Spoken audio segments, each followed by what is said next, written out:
Welcome to Moments with Vanessa TV, a platform that inspires conversations around our emotional and mental well being. Be inspired.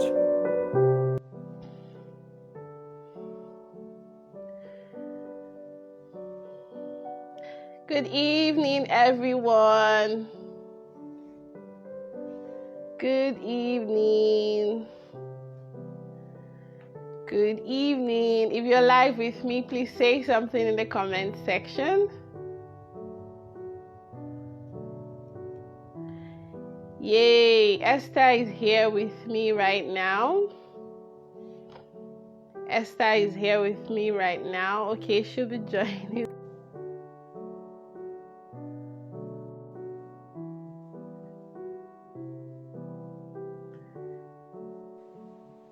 Okay, Esther is here now. Oh my God, I don't know. Network is so poor. Yeah, the last one I did, I don't even know what happened. I ended the live video without knowing. Okay.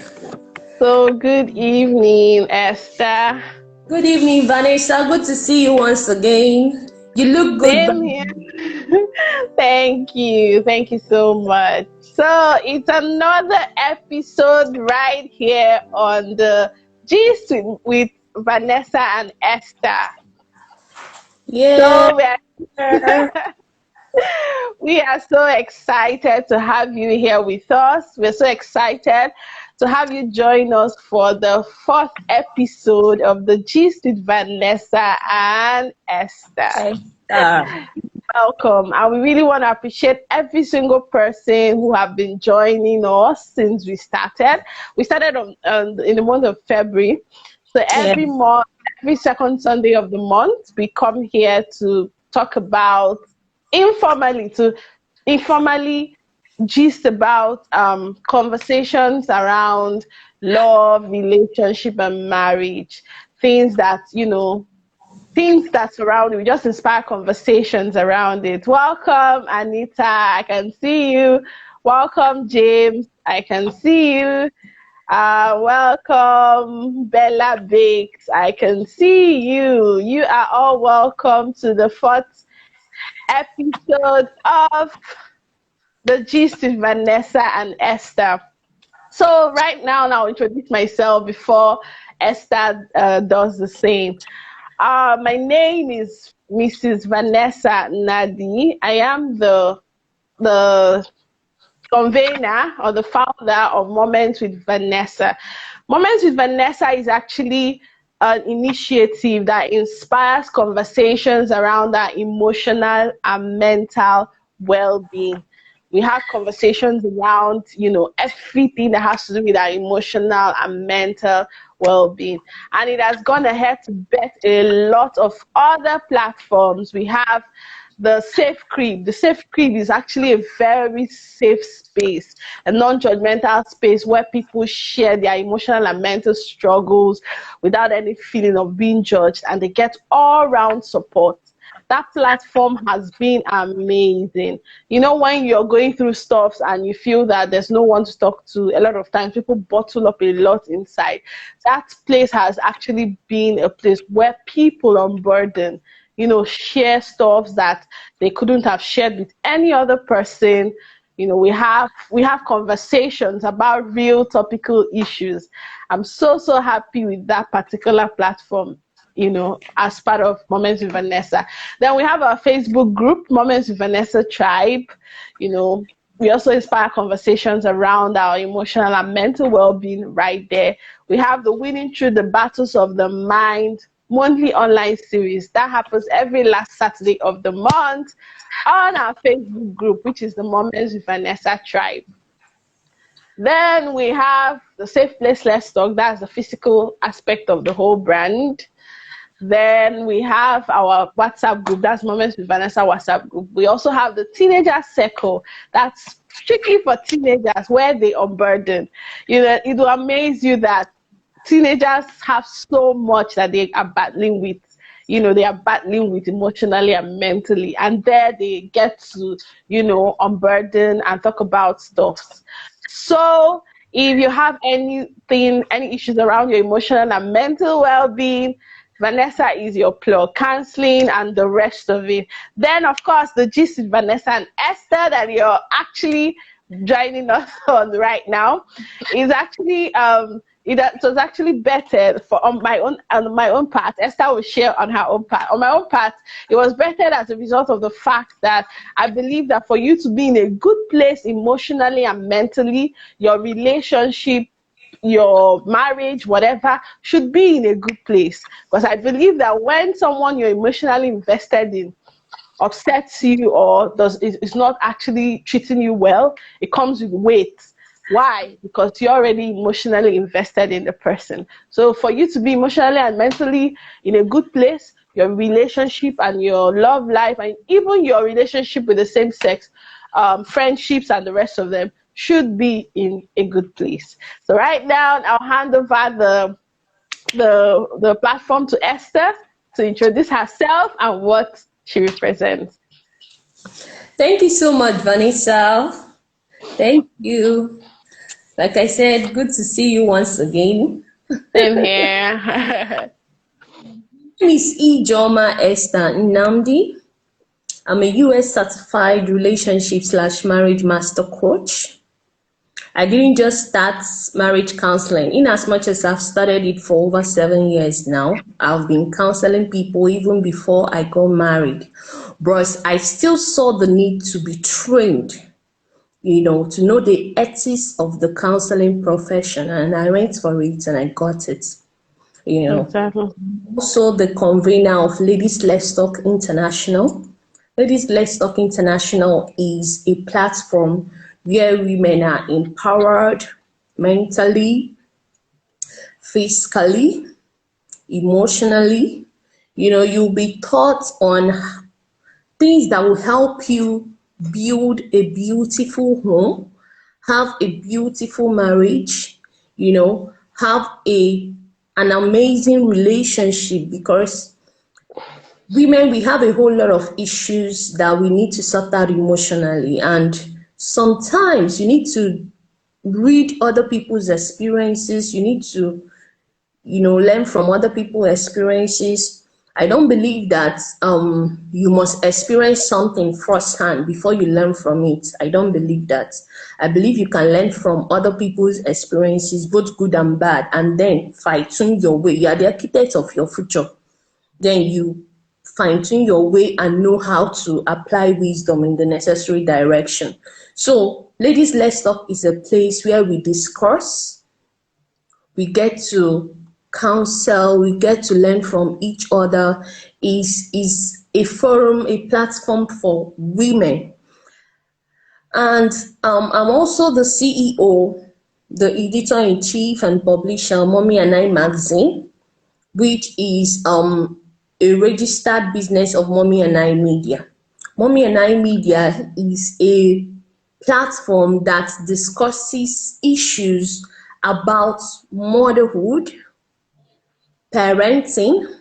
You are being taught how to use the intentional method of parenting to raise your kids, because the 21st century child is exposed more than our parents. There are a whole lot of things that poses as distraction to the 21st century child. So you are being taught how to use intentional parenting method to parent your kids, to teach them, let them confide in you, let them, have solace in you and all that. So that is basically what Mommy and I is all about. On Instagram, you're free to join me on Instagram at I am Esther Nnamdi. You can simply see maybe I'll say hi so that some people that want to join will also join. We have the gist with Vanessa and Esther. We'll skip that one. But Vanessa said I have to share my own perspective. It's actually, this vision was actually birthed by Vanessa. She thought about it and she reached out to me.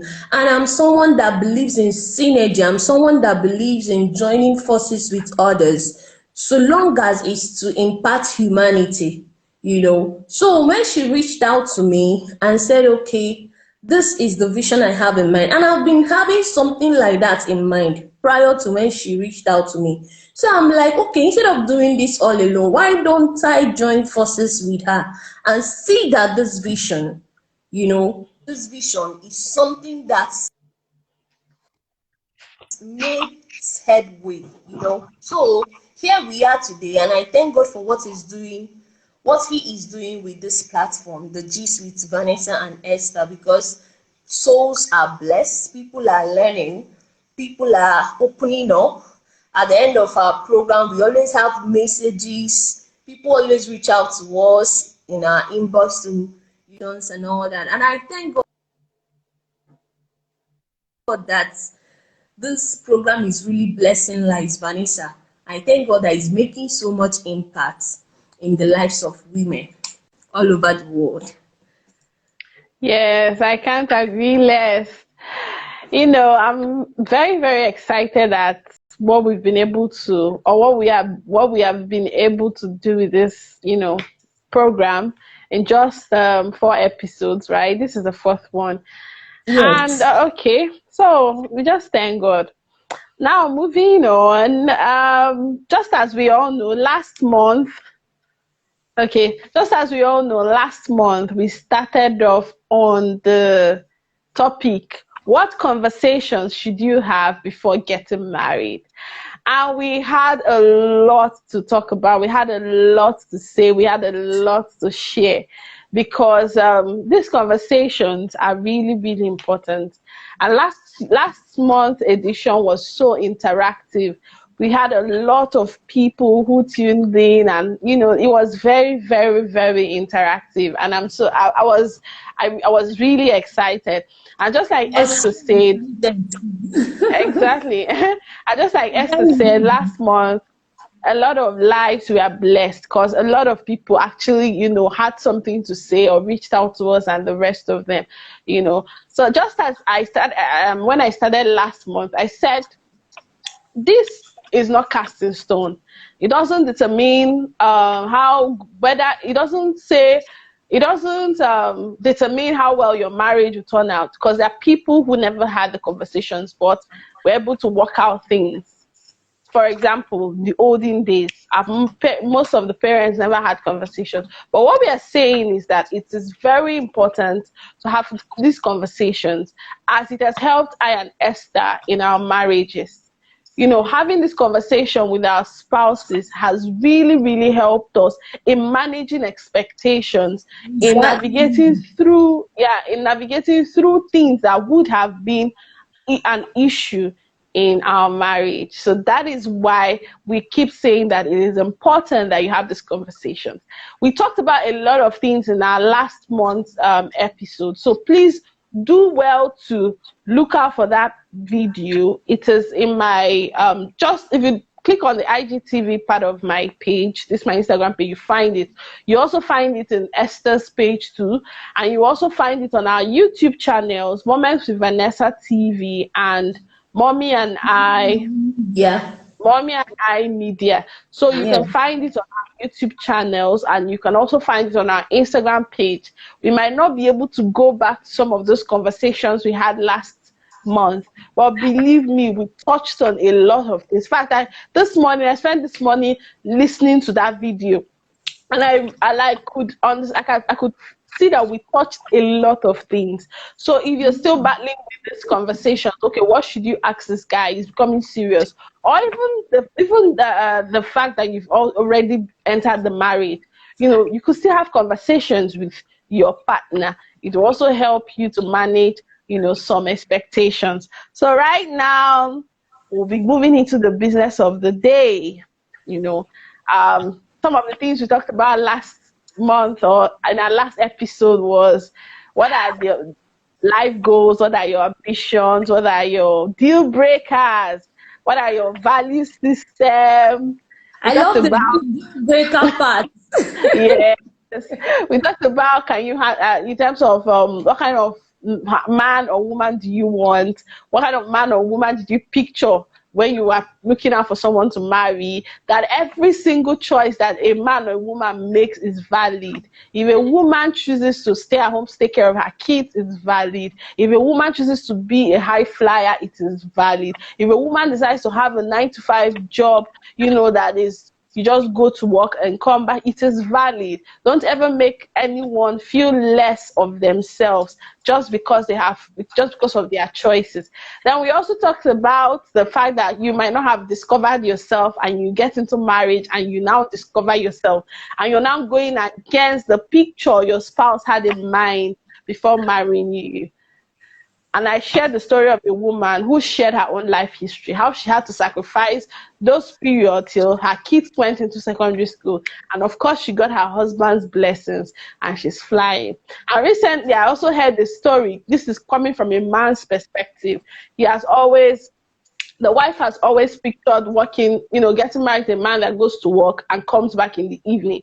And of course, along the line, the man begins to discover himself, and he realizes that he wants to be a businessman. And it wasn't going well with the wife. It wasn't going well with the woman. The woman it was going against what she had always pictured. Yes. And along the line, the man had to combine the two.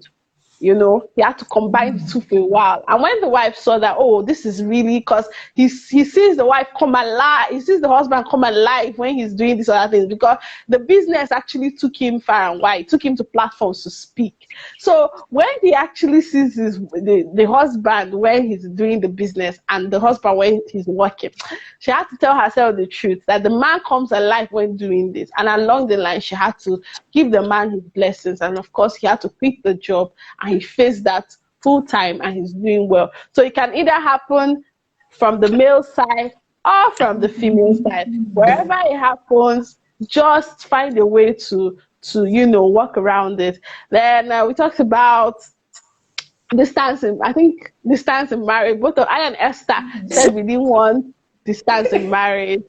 We didn't want distance in marriage. I had always just told my husband, I want the kind of marriage that if you're moving, we are moving. If I'm moving, we are moving. That kind of thing. I don't want you're moving and be in the house. I don't want anything distant in marriage. So it has always been a conversation we had even before we got married. So we talked about kids. Yeah, we talked about there are people who do not want kids, and it's valid. There are people who just want one kid. Other conversation. There are people who want 2 children. There are people who want 3 children. Then we talk about having conversations about, okay, what if you get married and there are delays, there are fertility delays, what happens? Or even in situations where there are no fertility delays, the man just wants both of you to be together for at least 5 years before the kids start coming, or the woman just doesn't want to have kids at least the first 5 years or first 2 years. It happens. So these are kind of conversations to have. Or the man having sperm production issues. These kind of conversations are what you should have. If you've had that conversation before marriage and your husband says, no, I want to have kids, you already know what to expect. Exactly. When there are delays. Or you have a woman who just said, I love kids, I can't wait to start having kids. She sees kids and she's like, my ovaries. And now you're having sperm issues. And it's beginning to, of course, you already know what to expect as a man, that your wife will be so uncomfortable and restless. So it doesn't matter. The conversation will help you know how to manage these expectations, how to know what to expect. Of course, how to know what to expect. For me, just as I said in my last video, it has always been my desire to just go in once, and very important. And when I was a child, I've always wanted four children, this. But growing up, I realized that I just want to go in once. And my husband, his own is just once too. And I was amazed when we just had that conversation and it clicked. So it's about having that conversation. If I had married someone that wants 8 children, of course, it's not blending with my own choice. So so just know how to have this conversation, so to help you manage your expectation. So I think I've actually talked about most of the things we talked about last month. So let's move into the conversation of this month. Now, I want us to start from finances before we move to other ones. Okay, so finances now. I think that was one of the one we wanted to start off in this episode before we realized that our time has already been fast spent. So now I want to talk about finances. This can actually be a very serious issue in marriage. There are people who believe in when we get married, we should have a joint account. There are people who don't believe in joint accounts. There are people that believe in just have your separate account, but meet up with your responsibilities. There are some people that believe in once you're married, you should declare your financial abilities, what you earn, what you're worth, what you expect every month. There are some people that don't believe in that. They believe in just do your own, let me do my own. Let's just have our roles and expectations. There are some ladies that don't believe that she should be financially responsible for anything in the home, even if she's earning a lot. Even if she's earning so much, she doesn't believe that she should be responsible for anything financially. When there's some men that believe that everything should be equally done, and all that. There are some people who one spouse is an extravagant spender, the other one is not an extravagant spender. There are some people that believe in doing things separately and doing things jointly, handling responsibilities. So why I try to break this down is for you to understand that this can be a serious issue. Welcome, Christy Gaps. You are welcome. So this Christy Gaps. So this can be a serious wahala. It can be a serious issue. I'm telling you. So it's better from beginning, before you get married, you have that conversation. Has the man always pictured that when I get married, I and my wife will have a joint account? Has the woman always pictured that once I get married, me and my husband will have a joint account? Welcome, Gina Forever 2009. So what is that man picturing? What is the woman picturing about finances? I've had situations where the lady has never believed in having joint accounts with her husband. Just do your thing, let me do my thing. Instead, we can have shared responsibilities. But the man has always pictured, I think because probably his parents did it, he has always had in mind that when he gets married, they'll have a joint account. And they didn't have this conversation before marriage. So when they got married, the man just all of a sudden, oh yeah, when are we going to have a joint account? The woman is looking at him like, what are you talking about? Do you understand? What are you talking about? And it was actually beginning to be a problem. I think it was few months. When I and my husband were having conversations, we didn't have this conversation. I think it was few months to our wedding or so. That it just came up casually, So that was when I talked about this should be an important one. And thank God we talked about it before we got married. He just came up casually. And my husband just said, Vanessa, I hope you don't expect us to have joint account when you get married. I said, no. I think he heard it somewhere from someone where the person was saying that they should have, he and the wife would have joint account. He just asked me that, hope you don't expect us to have joint. I said, no. Because to me, I don't believe in having joint account. I just believe in having shared responsibilities, knowing what you should do at the rest of them. And I've also met a lady that earns in 6 figures, or 6 figures. 6 figures is okay, yeah. She earns in 6 figures, but she's not financially responsible in her home. All she earns is for her to look good. She only relieved her husband from spending on her. So her money is for her alone. The man pays for the children, pays for the home, pays for everything from beginning to end. And sometimes the man is talking about how do you come in? To her, she grew up seeing her mom doing the same, not being financially responsible at home. So it all varies, and this can cause serious wahala in the home. So this conversation should be had. I'll leave the platform to Esther to talk about it.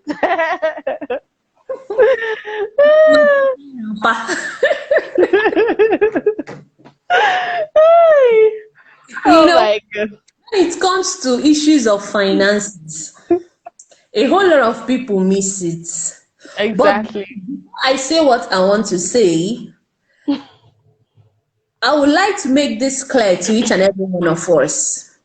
Do what works for you. Exactly. Do what works for you in your home. Exactly. Exactly. Right. But I'm going to give my opinion, I'm going to give my professional counsel on this. Yeah. And I will start with a question. In marriage, people share their lives together, right? Yes. Marriage, people come together and they become one. Exactly. And if there is anything in life that I believe that that should be precious to each and every one of us, it is your body. You understand? It is Yeah. your body. Your body is the most precious thing, in the world. You care for it. No matter what, people can give out their all to remain alive. People can give out their all to have themselves intact. Do you get? But Exactly. other than when it comes to finances, you now see people trying to hide, trying to do somehow. Do you get? Me? Some kind of funny things happening. Baffle, Exactly. because my own perspective of marriage is oneness based on God's word. Exactly. In all aspects. In all aspects, oneness in all aspects. That is what I believe. You know, Couples should not restrain themselves financially because you're already sharing your life with this person. That's why before you take that decision to marry someone, you should be very sure that this is somebody you can trust. Exactly. You should be very sure that this is somebody you can trust with your all. And if you're loving me, you shouldn't just love my body, you shouldn't just love the offspring that comes from the union. You should also be able to share your finances with me. Man, I should be able to share my finances with you. It should be a one thing, as in, there is this. When I think about marriage, I think of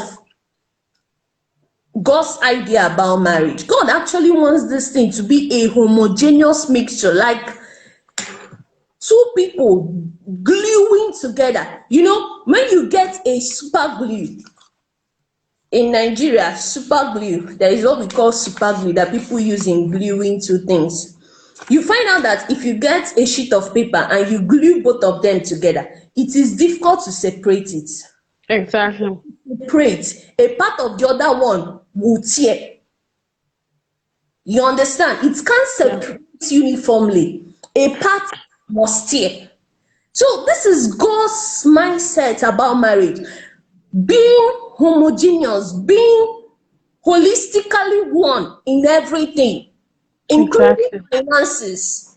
You can't Exactly. say you love your husband or your wife 100% and you are hiding your finances from the person. I don't believe in it. Because if there is something you should treasure most in your life, it should be your body.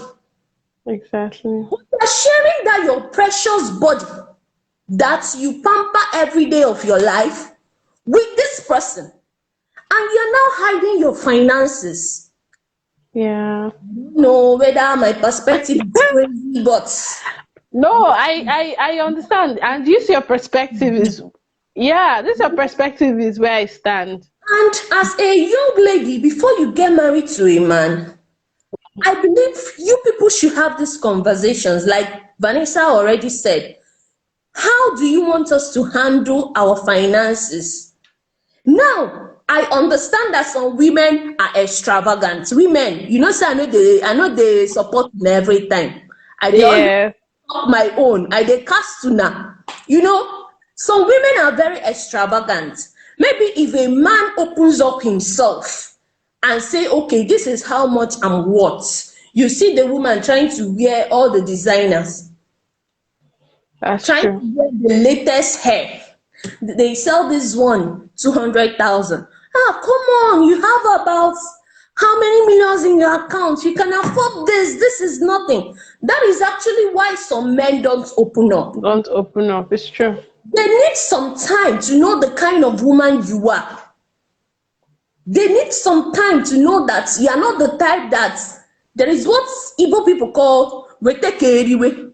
All you care about is bring, let's eat it and let it finish now. Yeah. Understand? If a man is married to that kind of woman, or he's about to marry that kind of woman, because men see these things. When they know you are materialistic, they might hide some things from you. Not because they don't love you. That's why I said, everybody do what works for you. I said it before, sharing my perspective. But I want to talk about reasons why some people can't be holistically truthful when it comes to their finances. Exactly. But before you go, and I want to say something, because one of the things I noted before you started speaking was, imagine a lady who has, grown up seeing that the mother is not financially responsible in the home. The mother just wants to spend her money on herself. The mother does not like invest financially in the house. Just that maybe it's just the father. This happens, and then the lady grows up, or the lady gets married and wants to toe that lane. What would you say? Because I've met someone who is in that shoes, who is like that. Even when we try to have conversations, she doesn't believe. She believes that it is the man's responsibility. It might have worked for the mother, probably because the father was financially stable on his own. But it's possible that her own husband is not as stable as the father was. So I want you to also address that when you're speaking to. Go on. I was coming to that. I want to first of all talk about some women that are very materialistic. And when a man sees you are very materialistic, everything you want is big, big thing. Everything. You're not even thinking of future. He might hide some of his finances from you. Not because he doesn't love you 100%, but because he doesn't trust you in the area of finance. Yeah. It happens. That doesn't mean you're not a wonderful wife, or you won't be an awesome wife, but he can't trust you in the area of finance. Back to your question, a situation where a woman came from a home where the mother was financially dependent, not because she doesn't have, has the money, but the husband maybe agreed, okay, keep your money, let me be the man in this home. And she grows up and she carries that mentality into marriage. That is one of the reasons why we are having this program. Conversations to have before marriage. You don't carry entitlement mentality into a man's home. Exactly.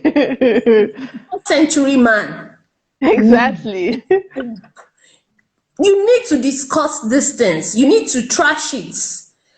Ask the man, what's your perspective? There are some men that want to share bills with their wives. Exactly.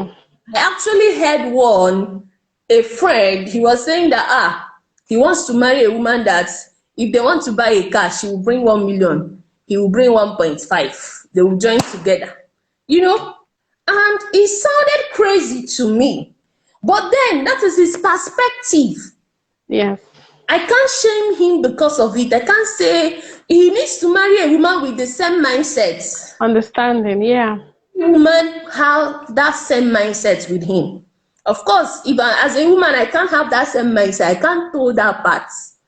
Do you get? Yeah. But women that are very comfortable with it. In fact, let's split all the bills.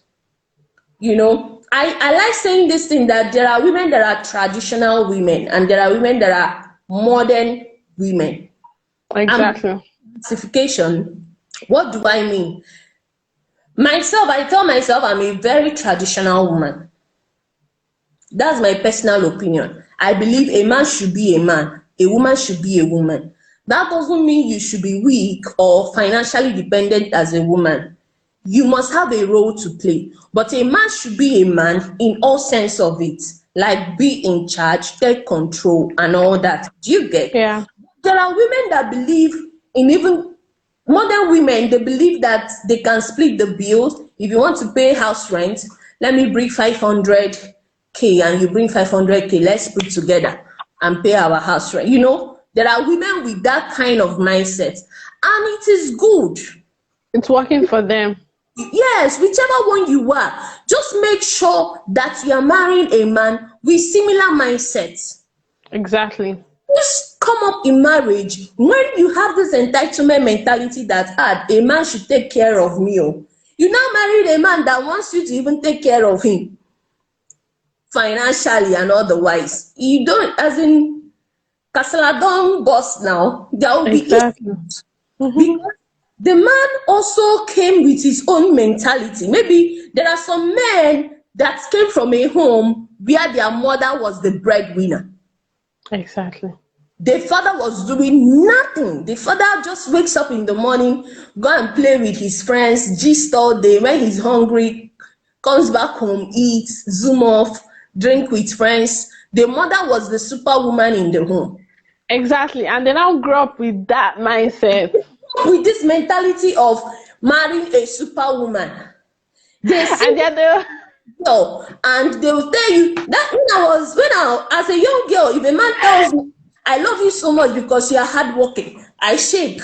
Because and they're the ones that marry based on profession. They are you're looking for a person that has a specific used to these things already. Because exactly. to marriage with your own mentality, the man is coming into the marriage with his own mentality. But Exactly.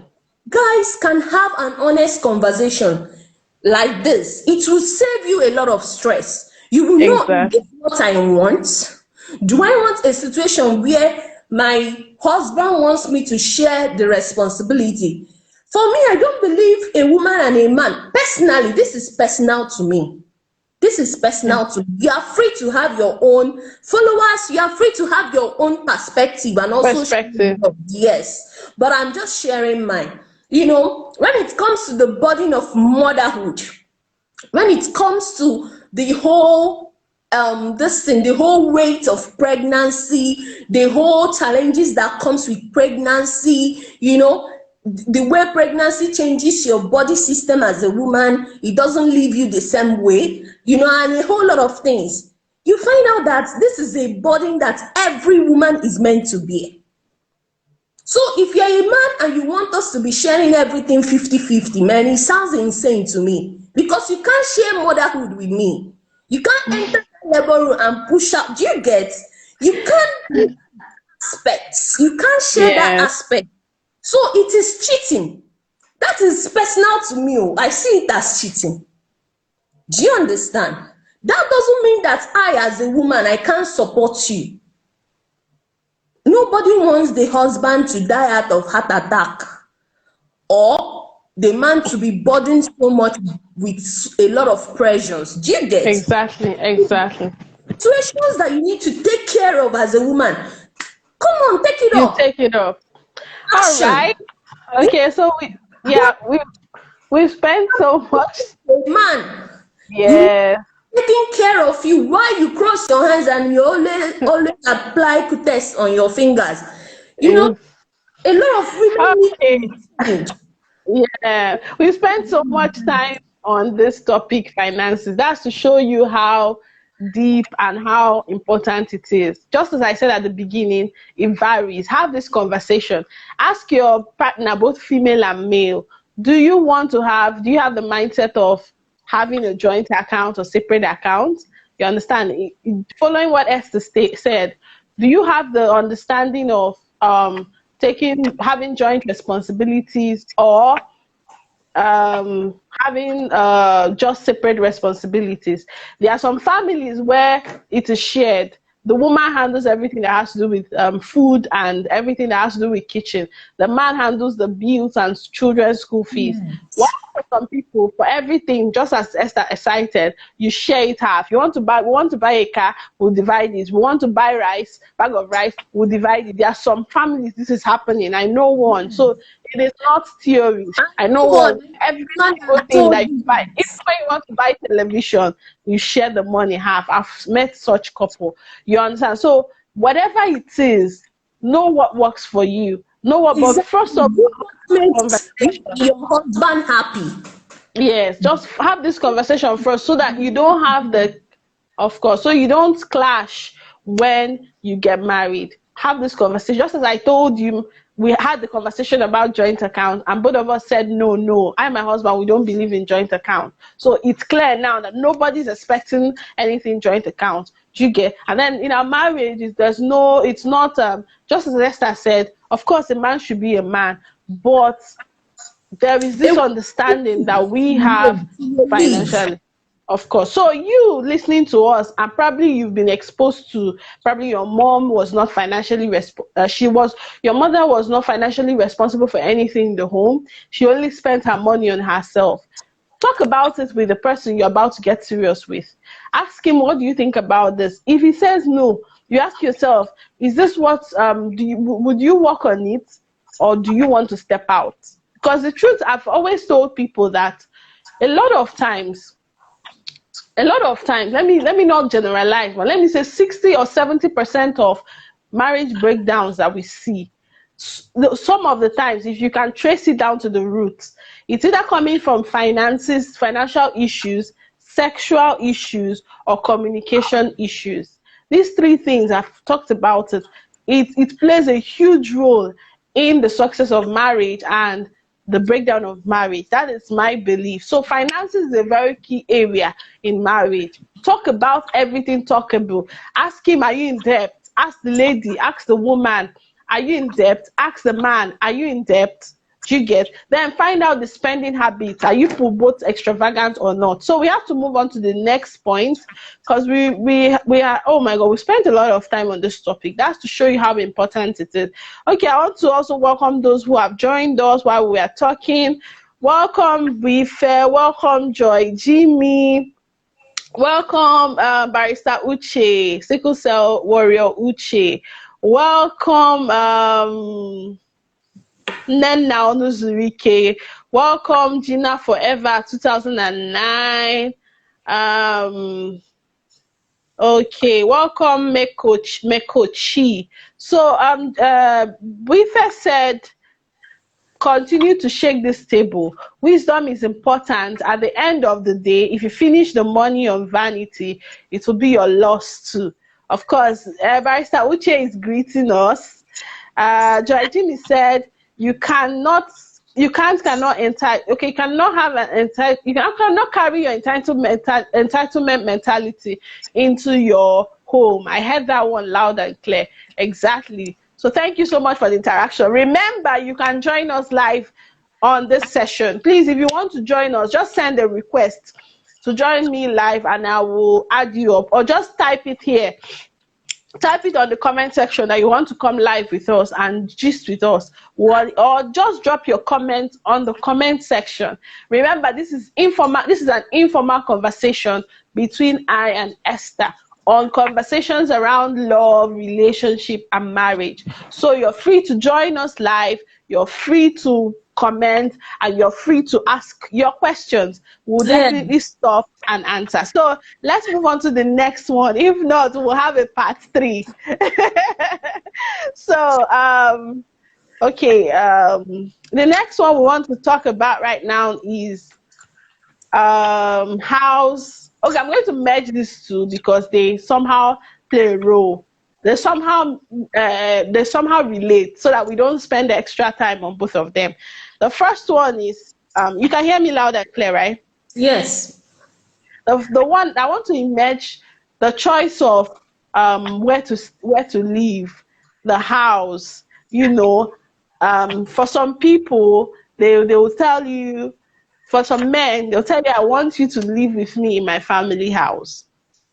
Not because they cannot afford to get a house, but probably because of they are the first child, they are the first son, or they are the only child or the only son, and it's expected that they take over the house, and they wouldn't want to go the extra mile to go renting another apartment.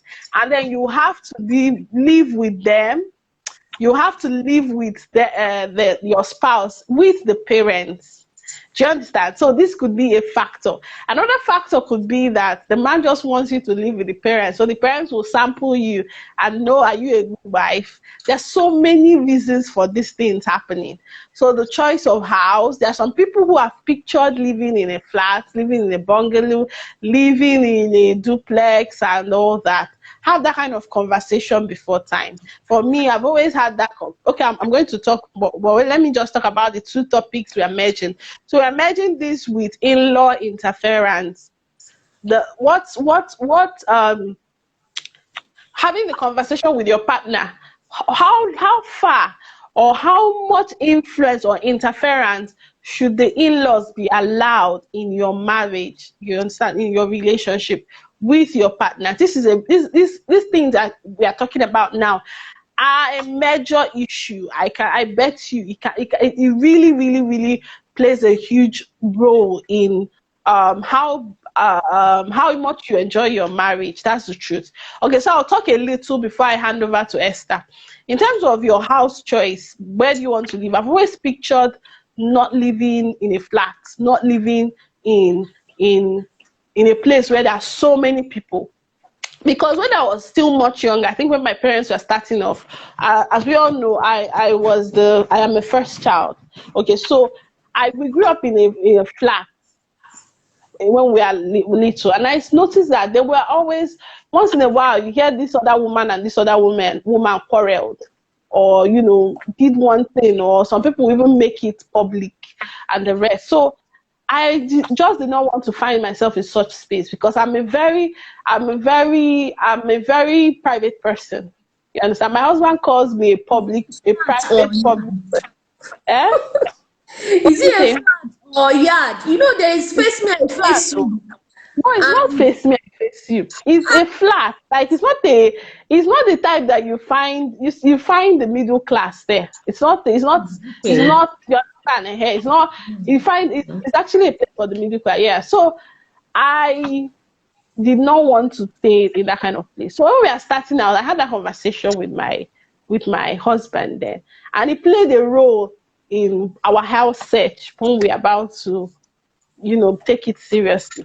Then, in terms of the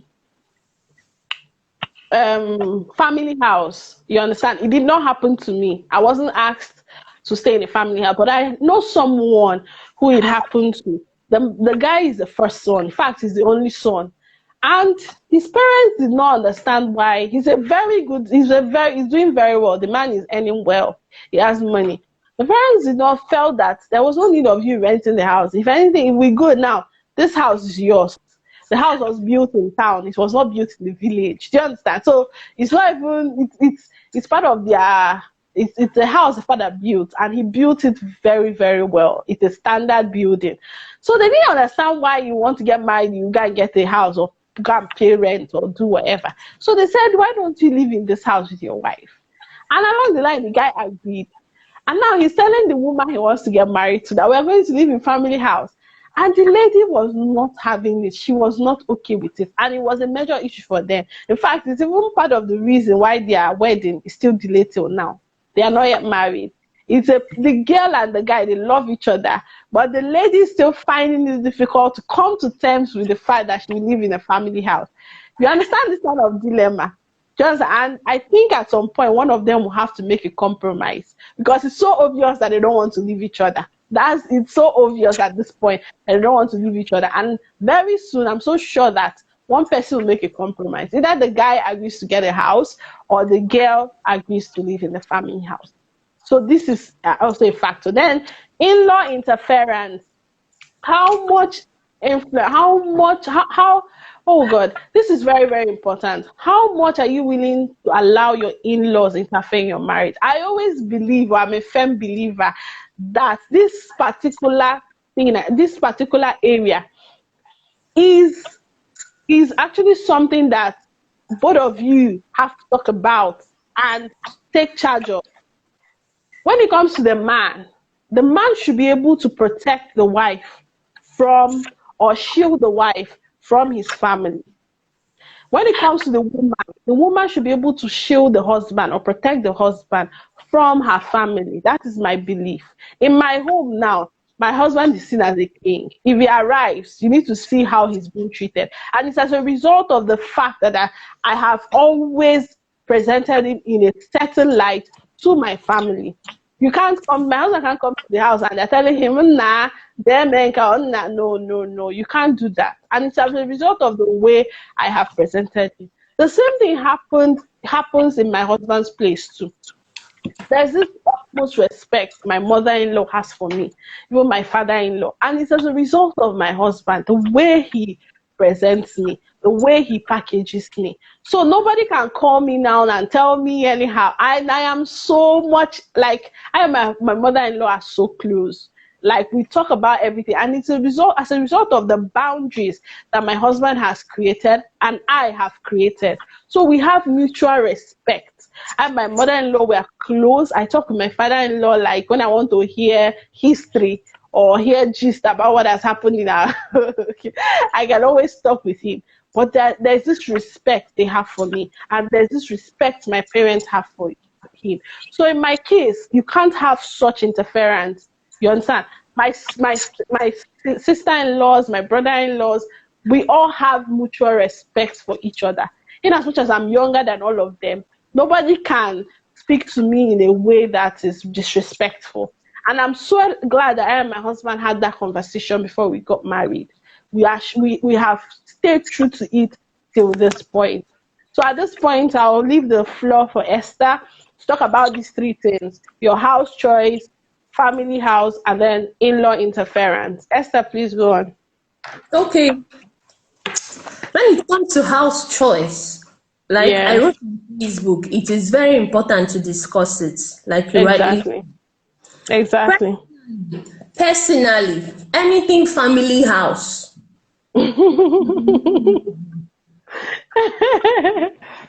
No, anything family house is a no for me. The idea of marriage, I keep going back to the Bible. If actually we want to practice marriage based on God's word, we need to study God's word. You know, for this reason, a man leaves his mother and father and cleaves to the wife. A family house will not permit that cleaving to take place because of emotions and sentiments. It doesn't mean the man's family are bad people, no. But there will constantly be interference and familiarity. I remember a woman that shared something with me. I think that was last year. She said sometimes she wants to eat with the husband and they are living in a family house. Sometimes she wants to eat with the husband and she discovered the husband is eating with the mother. It's not a bad thing for a son to be eating with the mother. But when it now becomes something that the woman does, do you understand?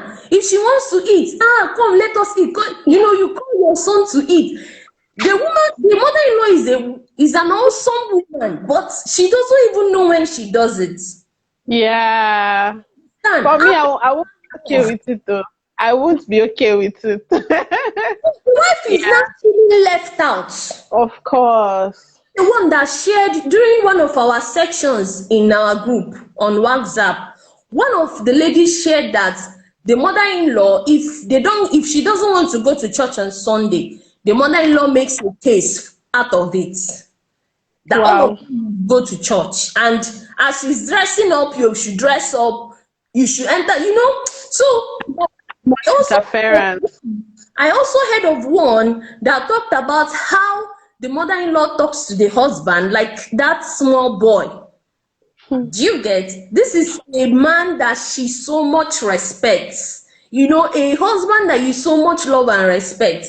And the mother is talking to him like one small boy. Please, I want you to go and grind something for me. Please, I want you to go and bring something. She just feels this kind of that her husband is being belittled because he is calm, he's cool-headed, he's the cool-headed one in the family. The mother can't say those things to other ones. Do you get? Because those ones will probably react. But this one is calm, mommy's handbag. So the mother is always sending him on little errands like that. It's not a bad thing for a mother to send the son on errand. But remember, you as a wife, you are emotionally connected to this man. To this And there man. is a level of humiliation you wouldn't want to stand Of course. because you have feelings for this man. Of So course. these are some of the things that you witness in a family house. There are some family house that you as a wife, you don't have your peace. Like, how can your mother-in-law wake up in the morning and she's sweeping and you are still sleeping because you are tired? Like, are you out of your mind? You don't have home. Of course. That's true. That is when you want to rest. That's when you want to rest. When you want to rest, if you are on your own, you can sweep at any time. On a Saturday, you can sweep by 9 if you want. You can Of sweep course. by, you can do it at your own pace. But because you're in a family house, you'll be walking on eggshells. So, family house doesn't permit that cleaving, the cleaving of a husband to his wife. The cleaving can never be 100%. In Of physics, course. that efficiency can never be 100% due to friction. So these are some frictions. The Bible calls it little forces that spoil the vine. It might look like nothing, but it actually means something. So I believe, even if it is a kitchen line, even if it is a boy spotter, even if no matter how small a room it is, I believe a new couple should start life together so they can Of course. actually blend and Of course. understand themselves. How will you totally understand your husband or wife when you are in a family house? The sister-in-laws are there, the brother-in-laws are there, your parents-in-laws are there. I remember one that told me that she was sent on an errand, and because there was traffic, she stayed out long. And before you know it, the mother-in-law said, you went to see man, Abi. You went to see man, and she only stayed long because of traffic. She couldn't navigate her way through. But she was accused of cheating simply because the husband is not based in Nigeria, the husband is abroad. So whatever she does in the home is being monitored. You understand? So there are a whole lot of reasons why I suggest that people should let couples be. Whether you are an only son, like the story you just shared with us, even if the guy is the only son, you, the parents, you people are not dying soon. We are not praying for you people. Of course. You get and eat the Yeah. fruit of the labor. So you people should stay and live, grow old together, enjoy your togetherness. I just old age. I'm telling you, for me, Sha, when the lady was sharing the story, for me, I feel the man should be the one to make the compromise. But for me, I can't tell them what to do, though. You can't tell them what to do. At the end of the day, they will be fine. They will do Of what's what, course. Of course. But then this is what I expect marriage should be based on God's word. You understand? Another thing, the second topic is, to what extent should in-laws interfere in one's marriage? Man, in-laws, the worst thing that can That's, happen to a woman is to have bad in-laws. I'm telling you. I'm telling you. I'm telling you. It And then, and then you have a spouse that cannot shield you. must shield, That you that know, cannot shield you. Oh no. that that is the worst thing that can happen to a woman. For I want to clear this for the singles that are following us. In-laws are not terrible people. They are We are not not. this conversation. We don't need any of you to be scared. We don't need any of you to start thinking, hey, how will I handle start having high BP over nothing. Why You not? don't. In-laws are not terrible people. God bears me witness, my in-laws are wonderful. I lost my mother at the age of 14. I've shared that story several times. And when I was about to get married, my dad had a burden in his heart. Oh my God, well, who will stand in as a mother? Especially when I was pregnant with my son. My dad was so worried. But God proved to me that he is actually a mother to the motherless. I found a mother in my mother-in-law. My mother-in-law and my father-in-law, they came from Mugo. They stayed with me for close to 2 months. And there were no issues. Of course, as human beings, there might be one or two misunderstandings, Of a new course, of course. one that just put to bed, like somebody like me, like all these apply this kind of herbs on the baby, do this, I don't accept, I don't permit those kind of stuffs. Do you understand? So we Yeah, have little misunderstanding in that area, but that was just it. They got to understand that I'm this type of person that if anything happens to my child, I go for medical advice. I of take course. the child to the hospital. I don't take any herbs. I don't listen to any herbs.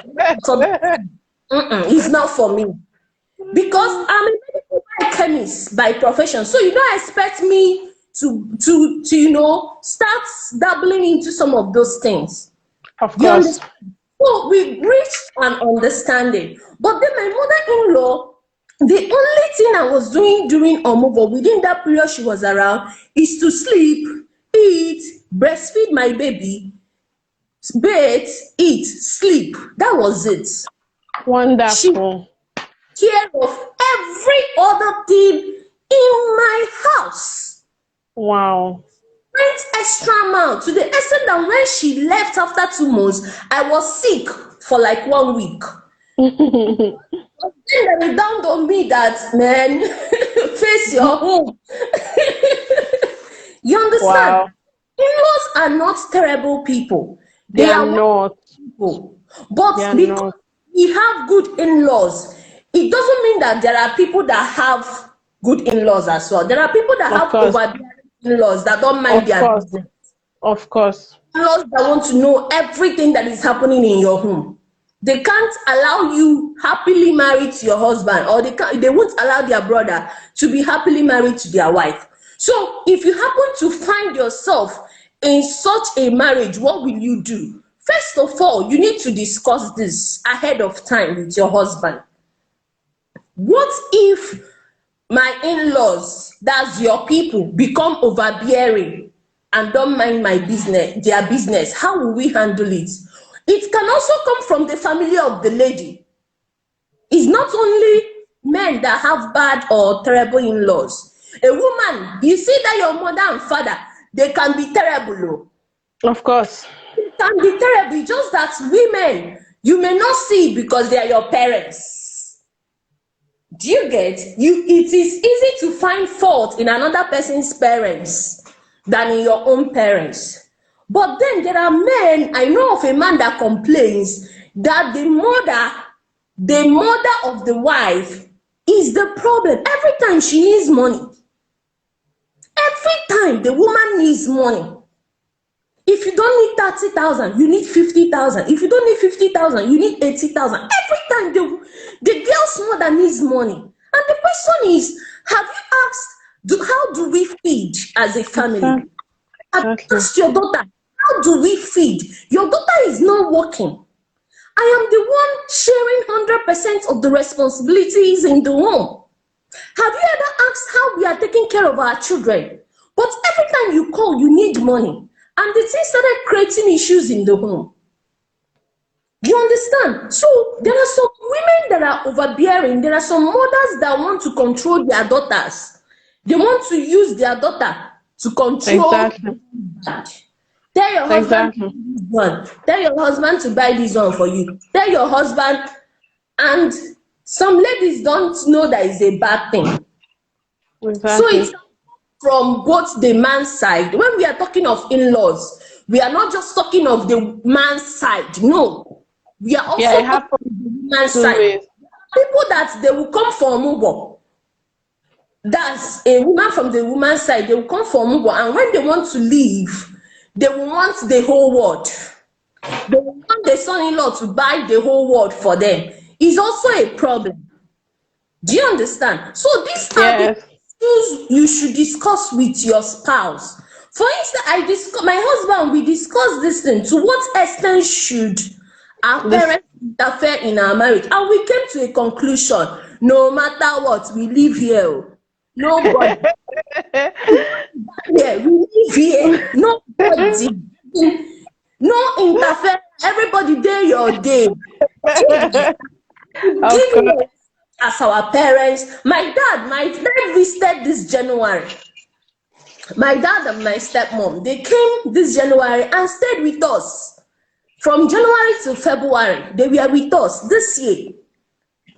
Do you understand? Before they traveled back. So it's one big happy family. But then, even though they were around, if we want to eat, we go and eat separately, husband and wife. Of course. So you still have your time Once as my a as come from work and I'm around, we enter inside, have our gists before we come out to gist.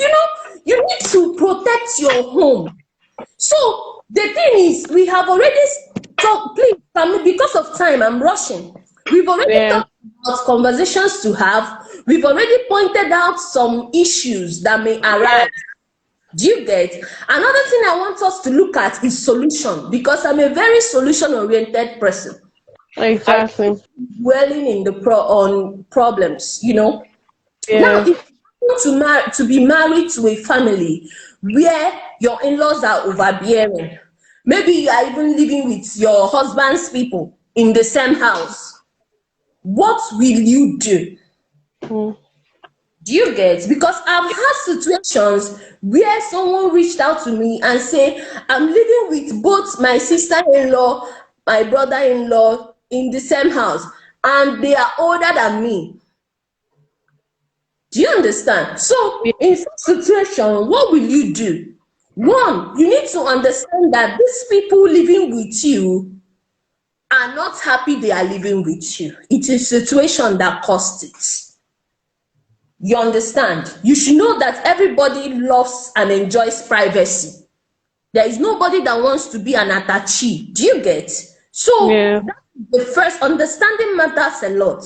You should know that these people are here because they need help.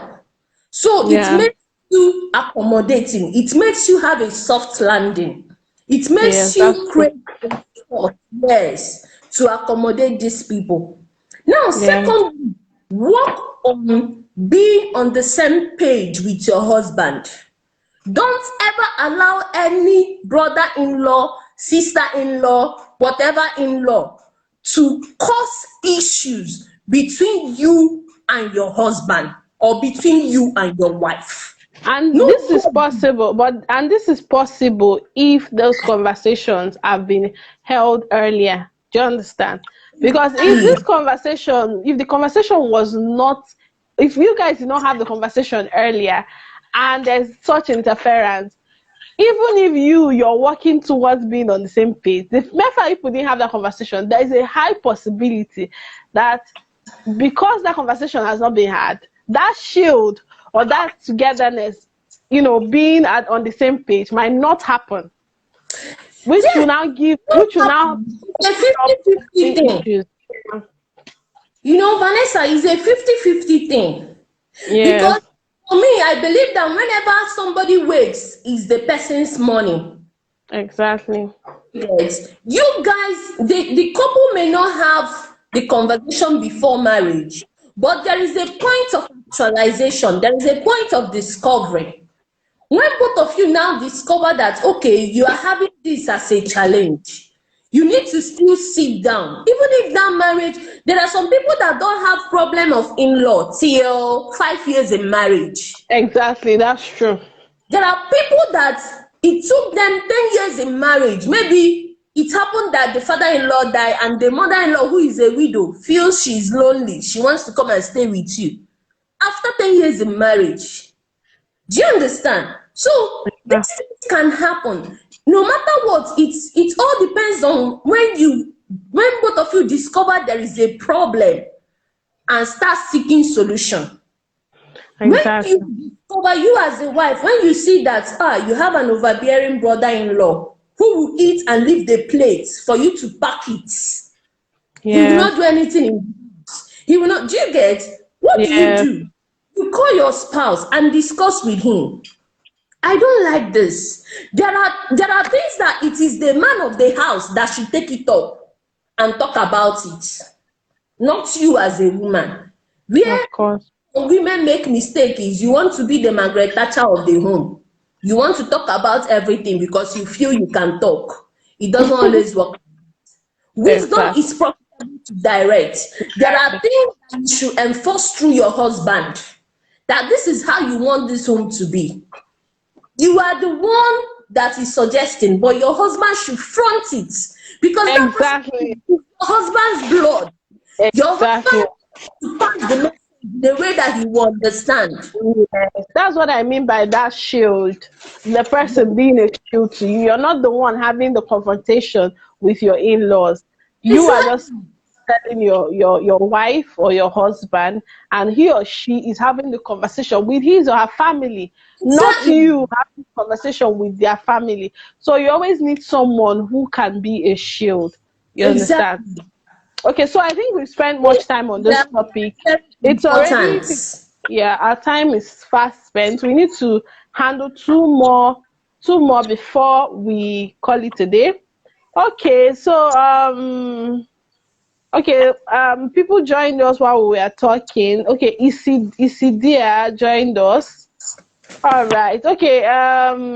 Diana J joined us. Chidera. Okay, she said family house is wahala.com. And she now said in-laws are awesome. Oh, definitely. In-laws are awesome.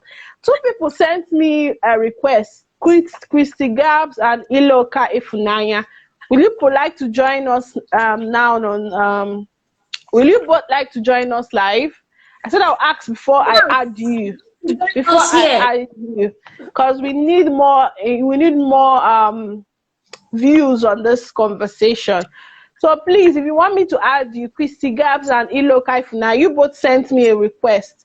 If you want me to add you, just say it on the comment. Let me add you live with us so you could share your own opinion on the conversation.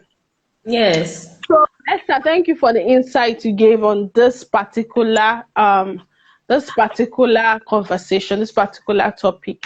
In-laws are amazing. In-laws are awesome. But please always be a shield to your spouse. Be a Yes. shield. Be a shield. You as a lady, Both shield on your the husband. of Yeah, the woman and the part yeah. of the woman. You as a woman, shield your husband from your family. You as a Yes. of Yeah. course, you as a man shield your wife from your family. In-laws are amazing, so that there will always be respect, mutual Right. respect amongst everyone. Okay, Babe Sangita Pena, we welcome you to this live session. Okay, Iloka if Naya wants to join us. Okay, Iloka if Naya, I'll approve you now. Okay, she said she wants to join live. I'd like her to share her own perspective. While we Yeah. wait for her to join us live, the next one I would like us to talk about is emotional dependency. Okay, Funaya, welcome. We can't hear you. Can you say something, please? Ah, she left. Oh, How about Christy Gabs? Christy, she has not said anything yet. I want to be sure before I add them because I got requests from them, so that they could talk. Then, okay, let's talk about emotional dependency. Our time is really going fast so that we could cover as much as we can before we move to our next topic in June, the month of June. Okay, so emotional dependency. A lot of times people strive towards the affirmation of their spouse. Towards the affirmation of their spouse. There is the healthy one and there's the unhealthy one. That's what I want to talk about. There's a healthy aspect and there's an unhealthy aspect. You hear people always say your spouse shouldn't make you whole. Marriage should be a coming together of two people who who are whole in themselves coming together, to Christy marry. said yes. Okay, Chrissy Gabs wants to do. Okay, let me. Okay, I've sent you an invite, Christy Gabs. You can join. So a marriage should be a coming together of two emotionally healthy people, of which we know that it's not always the fact. A lot of times people are wounded and they get married. Do you understand? So what to what extent Should we be dependent emotionally on our spouses? Should we be dependent? Okay, before I go further, let's hear from Christy Gabs. Christy, you're live with us now. We can't see We you. can't see you. We can't see you. What's going on? Christy, say something. Welcome, Fabulous Chi. Welcome, Fabulous Chi. Thank you for joining us. Sorry, I just told. Okay, Christy Gabs, please say something. See her. Okay. So I'd like to hear what. Good evening. Good evening, Good evening. everybody. So Sorry. what do you have to say concerning these conversations you should have before getting married? Share your own opinion based on the things you've heard us say.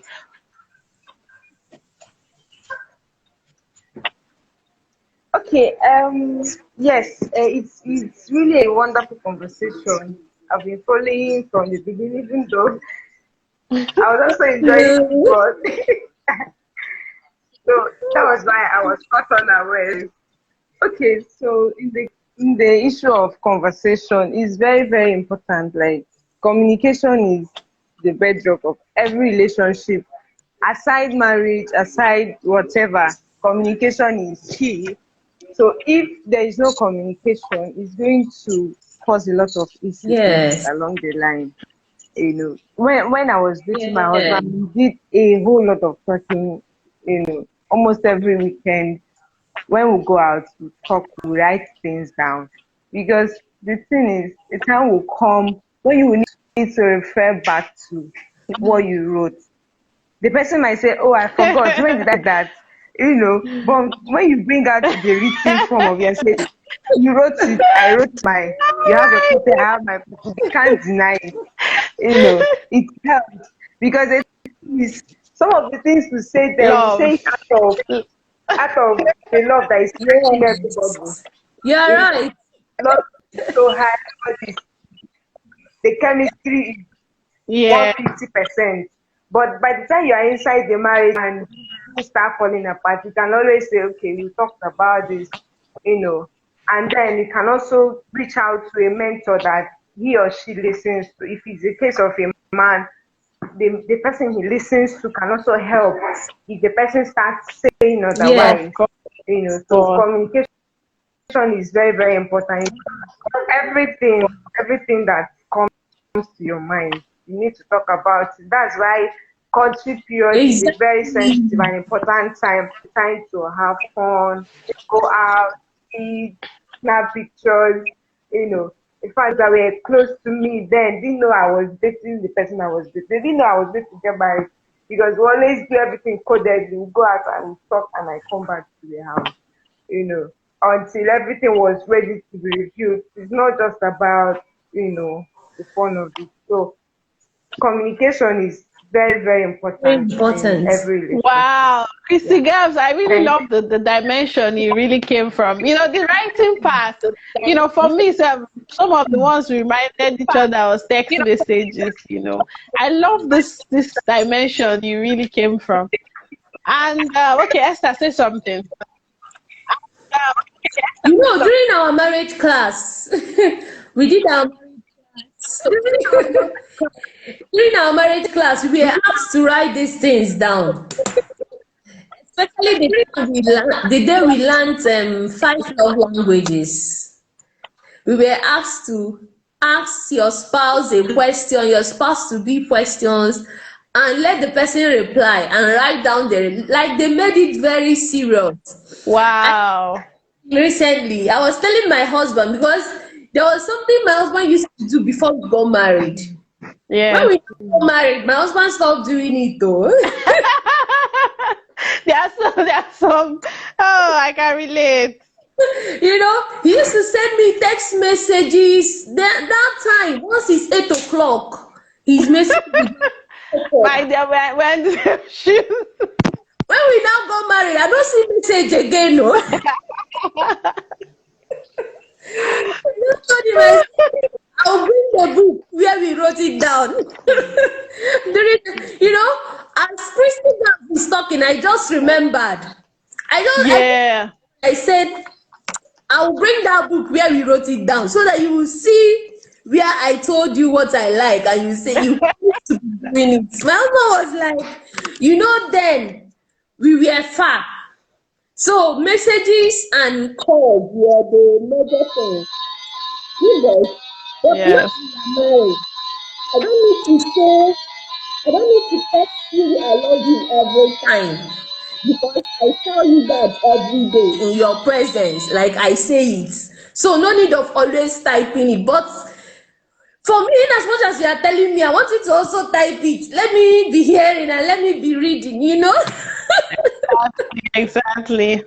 Okay, Kiwisti Gap says, I can't hear anything again. Is it from my end? Oh, yes, it's from your end, though. Christy, it's from your end. Okay. But really, thank you so much for what you shared with us, Christy. Thank you, because I really love that. There are some things I want to talk about from what you shared, Seth. Okay, when we are talking, and there's okay, Zia joined us. And Fabulous Chief. So welcome, Adele. Welcome, Fabulous Chief. Okay. Wow. Christy Gabby, I guess you now have to go.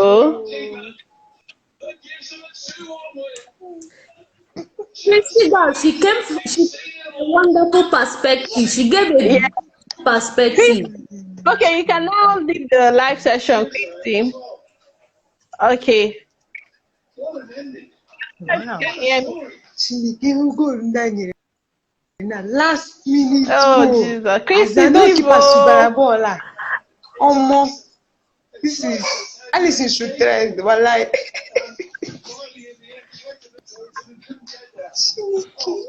Is there a way to disconnect? No, I'm fine. I can't disconnect her on my own. She has to be the one to leave. Christy, can you hear me? Yes, sir. Oh, she's not here. She can't Wonderful. hear me. Let me check, Sha. Um. Okay, Christy, can you leave the group? Okay, she has removed herself. Okay, I guess she was enjoying the match too. Okay, welcome Onyeforo Ada. You're welcome. Okay, Yeah. so yeah. Um. Esther, do you know we are hitting 1 at 30 minutes now? Please, we still have like 2 topics. I don't want us to have a part 3, or do we have a part 3? Let's exhaust the topics now. Let's exhaust Oh, it. But we need to okay. be fast. We need to Yes, be fast. definitely. So before we go back to that emotional dependency I wanted to talk about, from what Christy Gap said, she said something. Always have someone that you and your spouse listen to. Yes, that is very, very key. You understand? Fast now. Like, of course, like I know when we were getting married, it was a conversation I had with my husband because I've seen it work for. There was a couple that I watched closely when I was single. I saw it work for them and they talked about it. So I asked my husband, is there anybody that you listen to? Is there anybody that, if there's something going on now that I can talk to? Do you understand? At first, it wasn't something that he had thought of, do you get? But as we were still moving through the whole preparation for getting married, there was a time my husband said, okay, this is the man. Do you understand? And I realized I had so much respect for this particular man. So there was an agreement that if anything happens in this marriage, and we even spoke to the man, if anything is going wrong in this marriage, anything is happening, both of us agreed at that point that we can speak to this man. And this man alone, for my husband, if I speak to any other person aside from this man, it's disrespect. John, is disrespect to him. So he gave me that permission that this is the man, and for vice versa. So we said that okay, commonly it's going to be this man, no other person. So it's very, very, very, very important that there should be someone that is accountable, someone that your husband listens to, because there are lots of men that don't have someone they listen to, or can call them back to order. So it's one of the conversations you should have with both both the man and the woman. Who does the woman listen to? Who can call the woman to order? Do you get? Apart from that man, I have another woman that once she calls me, and says anything, I listen. So always find out who your spouse listens to. It's very, very key, because there are moments in the marriage. I know I've not gotten to that moment, and I pray I don't, but there are people that will tell you the story. There are moments that you've done everything to make this person listen to you. The person is not here listening to you. But just calling that person, everything falls back in place. So there should be someone that you're accountable. Esther, do you have anything to say regarding this? Welcome, Rita Bernard. You're Yes, welcome. there Okay. should be an accountability partner. Sometimes the accountability partner could be the man's mother. Well, Sometimes that's why I tell people, don't say in-laws are bad. Don't, some people want to get married to a man and cut off everything about the man's family. It's not always safe like that. Sometimes is a man's mother. There are certain things you tell a man's mother. If she's godly, if she's the godly type, yes. she will call, she's the one that holds the key to the son's heart. Let me share a story quickly with us why I said this. There was a lady that got married, and years into the marriage, like 7 years, the husband started messing around, started cheating with another woman, to the extent that the man wanted to drive out the lady and bring in another woman. It got that bad. The man just woke up one morning and sent the wife packing. Told the wife, the woman thought it was a joke. He gathered everything that belongs to the woman, sent her out of the house. The woman packed her things and went to her mother-in-law's house to stay. If it is a 21st century woman, she will lodge in a hotel or as in women empowerment now, But this woman, she was wise enough. She just packed her things, went to the mother-in-law's house and said, Mama, look at what has been happening all these years. I've not told you about it, but it has gotten to this. The woman gathered the other children. They came to the house and gave the son a warning. If we see any other woman cross this place, you will see what will happen. There is no way you will leave this woman that has given you both sons and daughters. You want to abandon her for who? The woman had to reset the son's brain. And that was how this woman came back to her husband's house. So the accountability partner could be the man's mother. If some mothers are defensive, there are mothers that when you tell wrong thing about your husband, they will never believe it's true. They will tell you, my son cannot do that. I raised a wonderful son. But there are reasonable. Yeah. That you can train a son to do A, and when he is grown, he will do B. People change. Exactly. It's true. So that's why a woman needs to apply wisdom in marriage. Don't pursue all your in-laws away, because that's not the influence they will have when you meet them. Exactly. Okay, so let's move on to the next point. Okay, welcome, Jesse Martins. Welcome.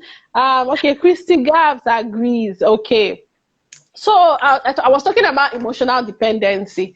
There's this belief that every marriage is two whole people coming together to get married. But we know that realistically, most times that's not the case. So I said there's a difference between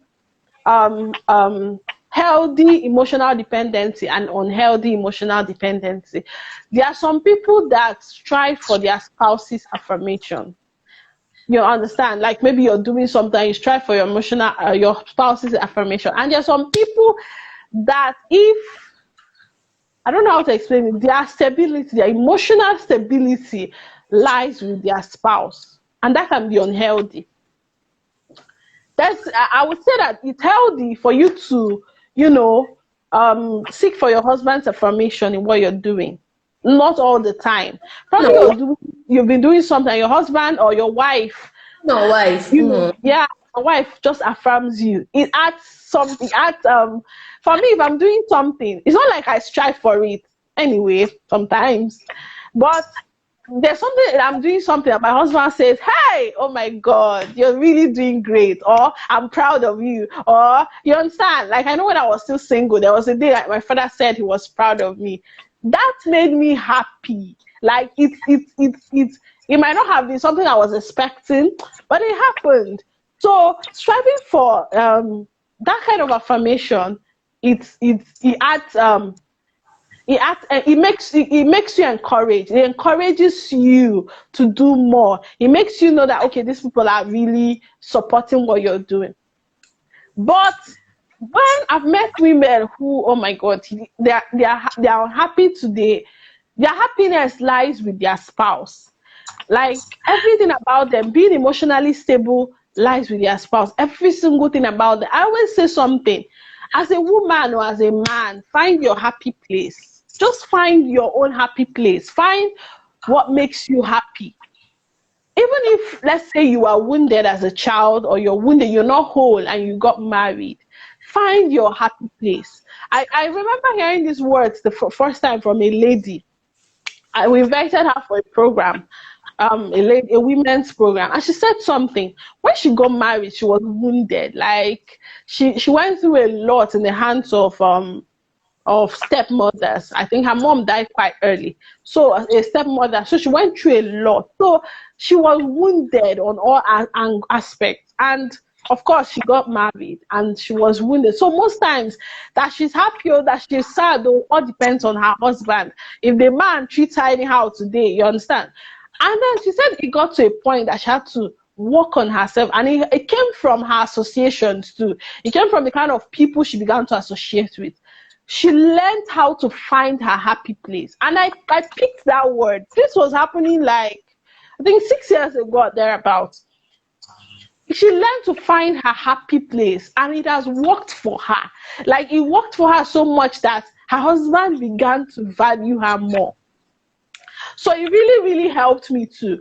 I learned to find my happy place. My happiness does not depend on however or whatever my husband does today or whatever he does tomorrow.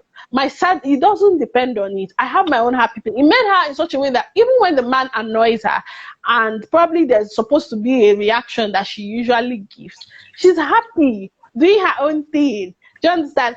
And then at some point she can even probably even apologize casually or start up conversations.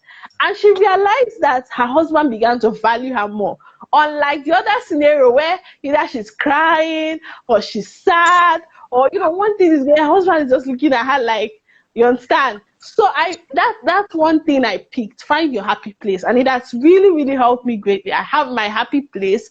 My happiness does not lie with my husband. It does not lie with anything. If we're having, if no matter, irrespective of whatever is happening on a certain day, it doesn't determine whether I'm going to be happy or sad. So Esther, I want to get your own perspective on this. Okay, you've really said it all. Like I tell people when I'm in a program, I always tell women, marriage is 1 + 1 = 1, not half Exactly. plus half equal to 1. You need to be complete. The Bible says you are complete in Christ. That scripture stuck in my head when I was 18, that you don't need people's validation. You might need validation, do you get? Yeah, But people's validation doesn't determine who you are of course. or how you should feel. When you get to that point, you've actually won the greatest battle of life. Of Like I course. said in our last video, was it in our last section last month? I said the love I have for my husband is irrespective of what he does. What he does. When I said that, and I first said it in my ladies group, Christy Grabs, I don't know if you can remember the day we had that conversation on Ladies Let's Talk. People were like, this woman, are you crazy? I said, the love for my husband is irrespective of what he does, because I am a godly woman. I carry God, and God is love. And God loves us irrespective of whatever What we do. so if Exactly. I want to pattern my life after Christ, that is how it should be. I shouldn't love my husband when he buy gifts for me, and when he angry, I will hate him. It Exactly. doesn't have God in me. Exactly. I'm relating this thing to emotional dependency. My happiness doesn't depend on my husband. Of course. It doesn't. My happiness comes, the Bible say out of our belly shall flow rivers of living Of water. living. Please, people that I know that even non-Christians might be following us in this program. This is not a religious program, but as a Christian, permit me, I need to Joy share from in my God. understanding and perspective. Permit me, please. You understand? So this should be irrespective. That doesn't mean that there are not times I might be angry at my husband. Of course. Doesn't mean when we are talking of emotional dependency, it doesn't mean you always be happy, happy. Do you get? Of But course. you can have control over your anger.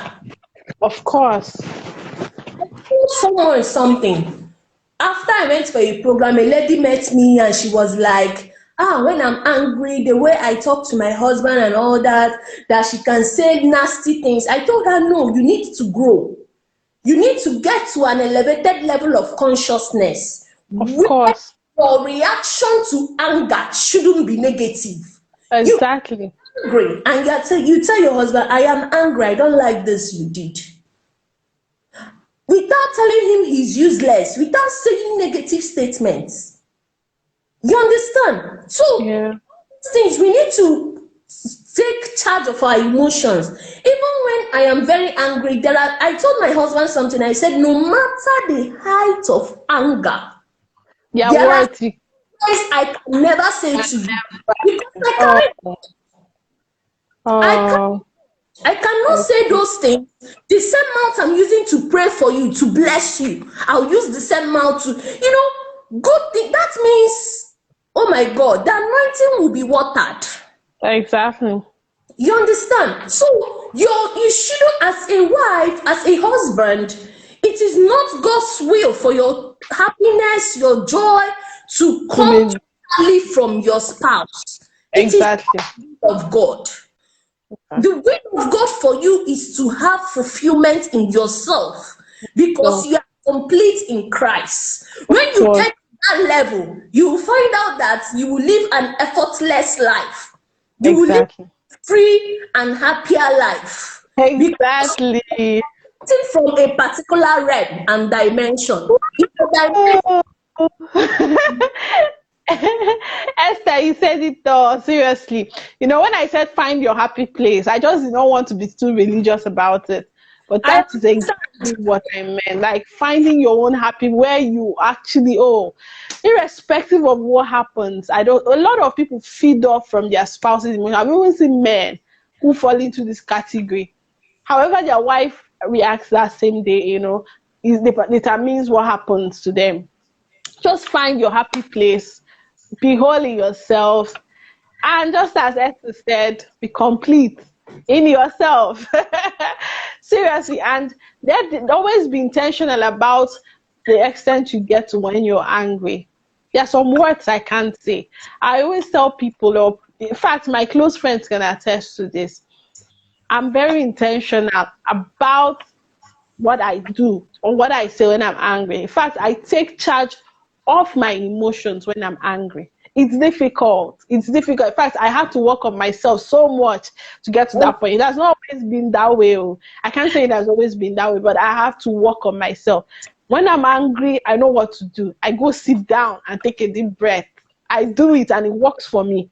So rather than opening my mouth to talk nonsense, I find a chair closest to me. I sit down and take Yes, three deep breaths. Three deep breaths. Immediately I do this, my head comes back together. It's my secret and it works for me. So yes. find yours and do it. Find what works for you and do it. So because of our time, I want us to talk about Need to add something, please. okay, I just felt we should strike a balance. It just occurred to me now because okay. our viewers they might look at it as we are talking of emotional dependency. Some people might misunderstand us and feel that being emotionally independent means that you can just do whatever you want, find your happiness without considering how your spouse feels. Oh, okay. Yeah, so I need people not to misunderstand us. What Okay. that you are finding your happy place, you are finding your happiness, doesn't mean you shouldn't carry your spouse along on certain things. Exactly. There are some things I want to do now, and I'll be like, honey, look at what I want to do. How do you see it? Do you understand? Because I'm sharing my life with someone. This is the person I am sharing my life with. So I need to get him involved. So when we are talking of emotional independency, we are not saying you should do things without considering your spouse. That is not what we meant. But what we mean is you shouldn't live your life in such a way that whatever you do surrounds your. For instance, we are having this conversation, the gist with Esther and Vanessa. We are both married. But how many hours have we spent in this program? Do you understand? Does it mean Yeah. our spouses doesn't know about this? They know. They know. They know. That this is very important to us. And Of they have course. to align their time to suit this, to accommodate this. Of That is course. what I'm talking about. Of course. Of Yes. course. So Wow. I like that balance. Oh my God. Okay, the next one I want to talk about is religious belief. This is also a place where causes an issue. Some people believe Catholics, Roman Catholics do not want to marry Pentecostals. Pentecostals do not want to marry Roman Catholics, and the rest of them. Aside from Christianity, the whole inter whatever. So this can also cause an issue. So talk about it before you get married. I have there's this close friend of mine back then when we were in university. One of the major issues, in fact, they love each other. The man was ready to marry. She was in love. But the girl's mother said, lie, you cannot marry outside Roman Catholic. The guy was a Pentecostal and he was very active there. Like, in fact, he was more like an assistant pastor. So the guy is a Pentecostal and he was so committed to it. The girl's mother said, no, you can't, told the daughter, you can't marry outside Catholic. Instead, the guy should join Catholic. In fact, she had to pick up her phone to call the guy and told the guy, I've seen that this thing you guys are doing. Because I think she didn't know about the relationship from the early stage. She knew when he was already close to getting married, because they actually dated for 2 to 3 years. I think it was 3 years. So to her, she felt that if she had known earlier, she would have said it earlier so that both of them would know that it's either they make this compromise or not. That's what the woman was saying, that she doesn't want the daughter to marry outside Catholic. This was a major issue. She carried the phone, called the guy, and told the guy, you must convert to Catholic if you want to marry my daughter. Now, this is a girl that did not mind. In as much as, yes, she was a staunch Catholic, but because of the love she has developed for this guy, or they've built over the years, she wanted to make the compromise. But the woman refused. She single-handedly trained this girl after she lost her dad at a very young age. So she was torn in between marrying the love of her life and listening to her mother. My brothers and sisters listening to me, this made them not to get married. In fact, at this very point we are speaking right now, they are not married. And I think the guy is married now, but the lady is not yet married now. It was, in fact, I listening to it, I was heartbroken because I've watched this too. Like, when a relationship is working, they were compatible. I just couldn't understand it. And the girl was torn in between. Because when you have a mother that has labored for you, like she has sacrificed a lot for you, like, and now you're looking at the person you love. She was confused, utterly confused. What should she do? The woman said she made a commitment because she's among the CWO leaders. I think she was a leader then. She just did not want her to go out, and they didn't get married. So this is a core issue that should be discussed. So many people in the Pentecostal sections do not want to marry Catholics. They just do not want to marry Catholics. So please have this conversation while you guys are still dating. very important to avoid issues like this, because I felt that this is something they would have talked about from the beginning, instead of burning 3 years of their, and getting to this point of, this is not happening.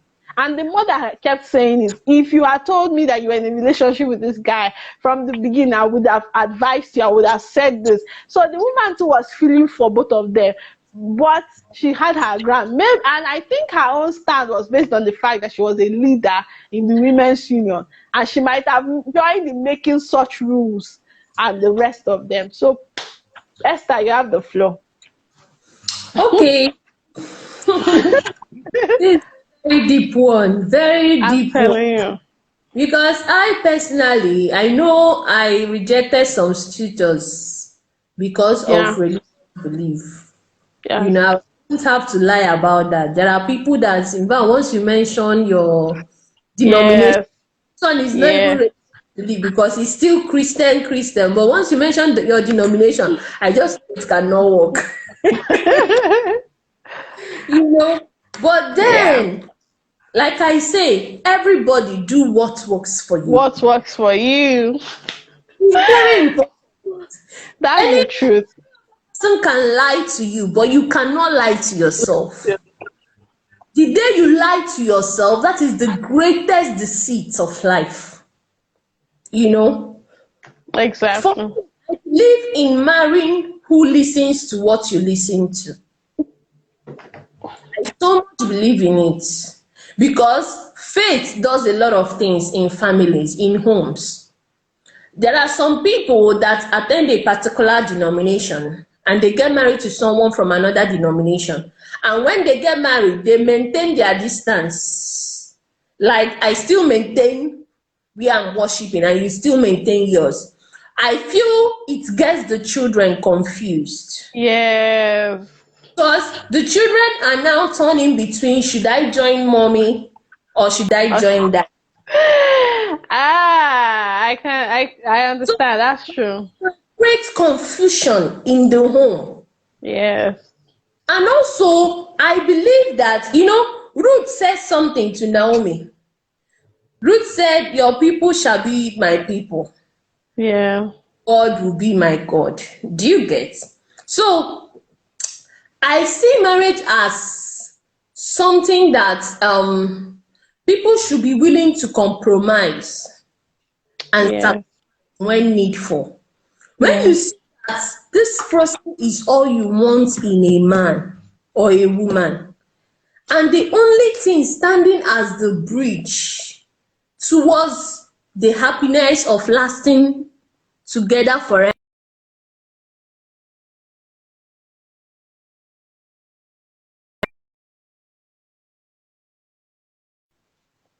Do you get? One person needs to compromise, but then a lot of things need to be considered too. Like I said, you can lie to every other person. Every other person can lie to you, but you cannot lie to yourself. Exactly. I cope.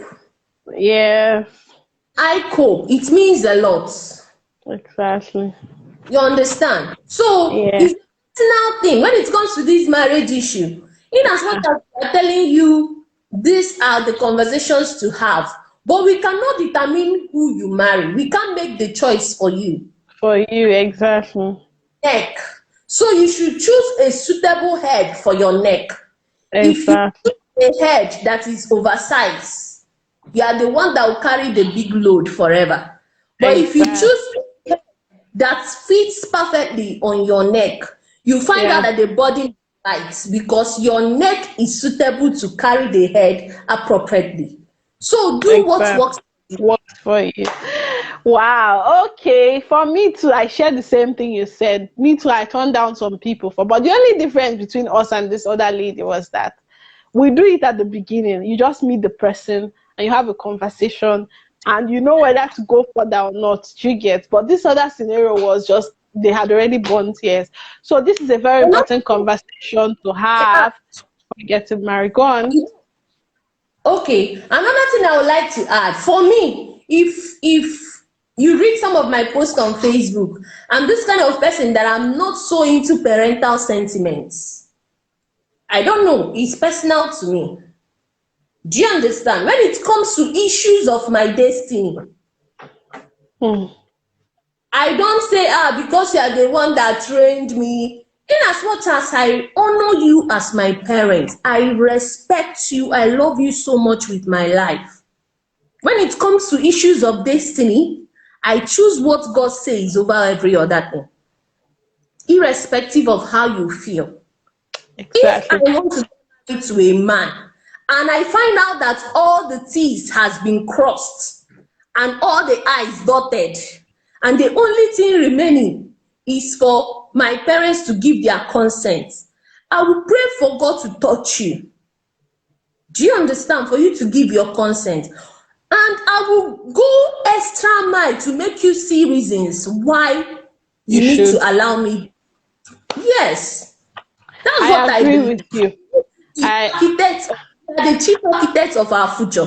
Because if that lady stays for 10 more years without getting married, her brain will open. Some I some some people, their brain don't open early. They'll be doing my mama said, my papa said, my daddy said, And but that's there the is truth. to But you. Your and sometimes when I have the conversation with her today, she regrets not marrying the guy because now the guy is married, and she's not married. So sometimes she refers back to that, and she feels if she had known, probably she would have fought more, and the I rest mean of it should have prayed that more. She would have done something different. he Yeah, is not yet married. The guy yeah. is with 3 children. 7 years down the line, she's not yet married because her father said she will never. And this one is that her reason is even irrelevant. She's afraid of her dad. I said, my dear, you're not serious. Okay, so I understand. Really, this is very, very important. And then before I go to the last point, because our time is fast spent, the truth So is I that we all know that women are always close, especially first daughters are always close to their dad, and male child are always close to their moms. So let there always be set boundaries before you while you guys are having that conversation. Talk about what kind of boundaries do you have. I am very close to my father. It was so obvious to anybody that could see. In fact, any friend I had growing up knows how close I am to my dad. And that conversation was hard with my husband. My husband is very close to his mother, very, very close to mom. We had to have that conversation. Where is that? Where would we set the boundaries? And we actually had the conversation. So going to the last question, why do you want to marry me? Or why did you marry me? Let always have that conversation with your partner, either before marriage or if you didn't ask before you got married, while you're married. Let the reason not just be physical, physical, physical, physical. Try to hear what the person has to say. If it's all physical, then believe me, there's there should be you should ask more questions, or you should know that, because the truth is that when you have your children, in fact, you might not even need to have kids. A lot of things will change. This is not how I was when I got married. I was way slimmer. But this is me now. How many years down the line? I've put on some kg. I've put on some pounds. So just imagine my husband married me because of my figures. I was very slim, and and yeah, he liked it then.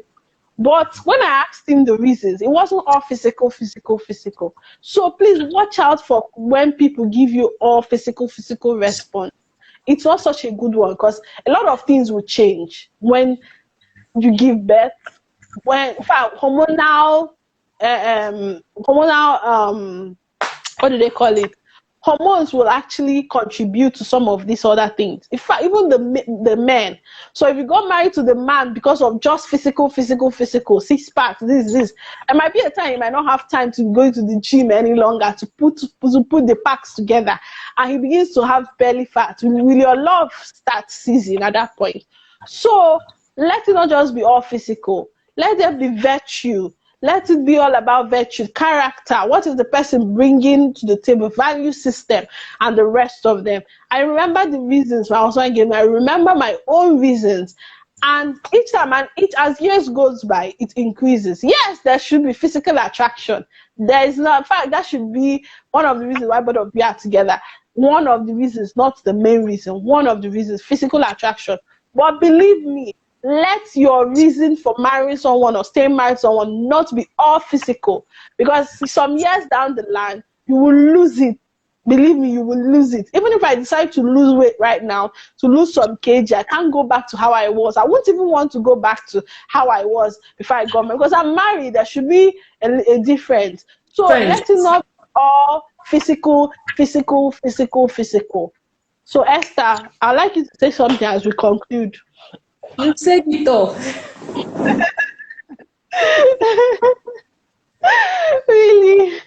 Really, that's just it. So at this point, we really have to call it a day, because we ended up spending 2 hours. It's almost 7 p.m. So at this point, we want you to follow us on social media. Follow me on Nessa_Nadi, and of course, you already know Esther's handle. I am Esther Namdi. Follow us on YouTube. I really love us to subscribe to our YouTube channel. Mine is Moments with Vanessa. Channel. Mine is Moments with content. Please subscribe to our YouTube channel so you can get more value, because exactly. actually helping yourself also. Exactly. Value out there. Serious. So mine is Moments with Vanessa TV. Esther's own is Mommy and I Media. So please search for it on YouTube and follow us. Follow us on Facebook. My Facebook group is Moments with Vanessa Tribe. Esther's own is Ladies Let's Talk International. Always add the international. That's what distinguishes has. And believe me, you'll find amazing content and all that. On the last Saturday of this month, I will always be there to host Winning Through the Battles of the Mind online series at 7 p.m. We'll have an amazing speaker for the month. So please and please again, follow us on all our social media. And until our June edition, we'll be bringing you another interesting, scintillating, and beautiful topic. Talk about something amazing. So thank you all so much for your interaction in this May edition. Thank you for staying with us till this very end. In fact, today I'm sure we had I used another device to enter, and I saw that we had over 23 participants today. And I'm so excited that we had so much people. We had a lot of people joining. In fact, that's the much I can see. I think by the time I end this live session, I will see it might have gotten even up to 30 something or 40 something. So we are grateful that you joined us on this 4th episode. So until next time, which is the 2nd Sunday of June, we'll welcome you to another episode of The Gist with Vanessa and Esther. Thank you so much and have a beautiful night. Good night. Bye, guys.